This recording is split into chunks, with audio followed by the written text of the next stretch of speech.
అందరికీ జై తెలంగాణ. నేను మీ సతీష్ యాదవ్ ముఖ్యరా. దేశం కోసం ధర్మం కోసం జై శ్రీరామ్ అంటూ నా తెలంగాణ రాష్ట్ర ప్రజలు బీజేపీకి తెలంగాణ రాష్ట్రం నుంచి 8 మంది ఎంపీలను గెలిపించారు, 8 మంది ఎమ్మెల్యేలను గెలిపించారు. కానీ ఈరోజు కేంద్ర ప్రభుత్వ బడ్జెట్లో తెలంగాణకు వచ్చింది ఏమన్నా ఉంటుందంటే ఒరిగింది ఏమీ లేదు. మరి గెలిచిన ఈ 8 మంది ఎమ్మెల్యేలు కావచ్చు, గతంలో గెలిచిన 8 మంది ఎంపీలు కావచ్చు, ఎందుకు తెలంగాణ గురించి బడ్జెట్లో నోరు మెదపలేకపోయారు? తెలంగాణకు ఎందుకు నిధులు తీసుకురావడంలో విఫలమయ్యారు? వీళ్ళకి పదవులు రాగానే పెదవులు మూసుకపోయినాయా? ఎవరు? బండి సంజయ్ గారు కేంద్ర మంత్రి, సహాయ మంత్రి అయ్యారు, కిషన్ రెడ్డి గారు కేంద్ర మంత్రి అయ్యారు. మరి ఎందుకు మీరు మంత్రులే కదా, మా రాష్ట్రానికి నిధులు ఇవ్వమని చెప్పి ఎందుకు అడగలేకపోయారు? మరోపక్క కాంగ్రెస్ కూడా 8 మంది ఎంపీలను గెలిపించారు, ఇక్కడ రాష్ట్రంలో అధికారం ఇచ్చిర్రు, ప్రభుత్వం ఏర్పడ్డది. ఈ కాంగ్రెస్ అయినా బీజేపీ అయినా తెలంగాణ పట్ల వివక్షను చూపిస్తూనే ఉన్నది, అన్యాయం చేస్తూనే ఉన్నది, మరోసారి నిరూపించుకున్నది.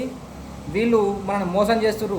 అదేవిధంగా మనతో పాటే ఏర్పడ్డ రాష్ట్రం ఆంధ్రప్రదేశ్ కావచ్చు, ఇప్పుడు వాళ్ళది ఆంధ్రప్రదేశ్లో ప్రాంతీయ పార్టీ అధికారంలోకి వచ్చింది, కేంద్రంలో బీజేపీకి మద్దతు ఇస్తున్నది. 15,000 కోట్ల నిధులను ఇచ్చింది కేంద్ర ప్రభుత్వం తెలుగుదేశం పార్టీ ఆంధ్రప్రదేశ్కు. మరొక పార్టీ బీహార్ నితీష్ కుమార్ జేడీయూకు 26,000 కోట్ల నిధులను ఇచ్చింది. ఒక్కసారి ఆలోచించండి, ఈ 2 ప్రాంతీయ పార్టీలు ఇవాళ కేంద్ర ప్రభుత్వంలో కీలక పాత్ర పోషిస్తున్నాయి. మరి మనం కూడా ఇవాళ కేసీఆర్ గారి బీఆర్ఎస్ పార్టీకి 8 మంది ఎంపీలను గెలిపించుంటే ఇలా మనం కూడా ముక్కు పిండి వసూలు చేసే వాళ్ళం కేంద్ర ప్రభుత్వం నుంచి నిధులను. మరి మనం ఎందుకు ఆలోచన కోల్పోయినామో మనకి ఇప్పటికీ అర్థమవుతలేదు. ఇప్పుడు బీహారు నితీష్ కుమార్ కావచ్చు, ఇక్కడ చంద్రబాబు నాయుడు కావచ్చు, ఒక్కసారి వాళ్ళ మద్దతు వెనుక తీసుకుంటే కేంద్రంలో మైనార్టీ ప్రభుత్వం ఏర్పడుతుంది, ప్రభుత్వం కూలిపోతుంది అనే ఉద్దేశంతో వాళ్ళు ఏమడిగినా ఇప్పుడు కేంద్ర ప్రభుత్వం ఇస్తున్నది, నరేంద్ర మోడీ సర్కార్ ఇస్తున్నది. మరి మనకు కూడా మనం కొంచెం ఆలోచించి బీఆర్ఎస్కు ఓటేసి ఉంటే, ఎంపీలను గెలిపించుకుంటే ఇవాళ మనం కూడా బాజాబ్తా నిధులు తెచ్చుకునే వాళ్ళం.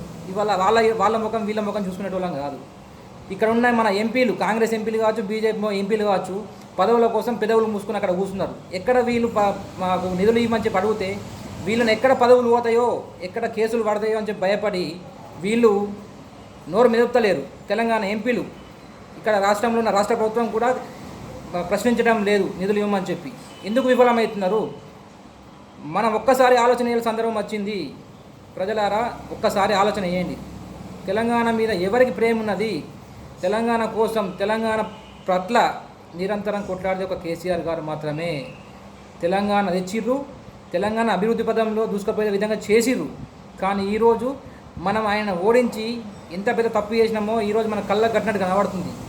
ఇవాళ మన ఎంపీలు ఉంటే ఎంత బాగుంటుండే. బాజాబ్తా కేంద్ర ప్రభుత్వం మెడలు వంచేటోళ్ళు, మాకు కూడా నిధులు ఇవ్వని చెప్పి అడుగుతుంది. 8 మంది ఎంపీలు చాలా కీలక పాత్ర పోషించేవాళ్ళు. ఎంపీ ఎన్నికలప్పుడు కేసీఆర్ గారు మొర మొత్తుకొని చెప్పిర్రు, కేంద్రంలో బీజేపీ చెప్పినట్టు 400 సీట్లు రావు, 200 పైచిలకు సీట్లు మాత్రమే వస్తాయి, ప్రాంతీయ పార్టీలు కీలక పాత్ర పోషిస్తాయని చెప్పి వాళ్ళు ముందేస్తే చెప్పిర్రు. కానీ మనం అర్థం చేసుకోవడంలో మనం విఫలమైనాం. వాళ్ళు చెప్పిన మాయ మాటలు నమ్మి బీజేపీ ఓటేసినాం. అంతేందుకు, బీజేపీ చెప్తుంది కదా, ఇప్పుడు ఏదైతే రామ మందిరం నిర్మించినామని చెప్పి అయోధ్యలా, అక్కడ సమాజ్వాదీ పార్టీ, ప్రాంతీయ పార్టీ గెలిచింది. అక్కడ కూడా ఇది అయోధ్య టెంపుల్ ఉన్న నియోజకవర్గంలో సమాజ్వాదీ పార్టీ గెలిచింది ఎంపీ. అక్కడ 80 ఎంపీలు ఉంటే గెలిచిన 29 మాత్రమే బీజేపీ. అర్థం చేసుకోండి బీజేపీ ఎంత వ్యతిరేకత వచ్చిందో. కానీ మనం మాత్రం మోసపోయి వాళ్ళకు ఓట్లు వేసినాం. ఇక్కడ అన్యాయం జరిగింది. కానీ అంత అయిపోయినాక మొత్తుకుంటే ఇప్పుడు ఏం రాదు. తెలంగాణ కోసం కొట్లాడే కేసీఆర్ గారు మాత్రమే. ఇకనైనా ఆలోచించండి, ఇకనైనా ఆలోచించి కేసీఆర్ గారి పైన అడుగులేద్దాం, వారితో అడుగులేద్దాం. తెలంగాణను వచ్చే నిధులను కొట్లాడి తెచ్చుకుందాం. జై తెలంగాణ, జై కేసీఆర్.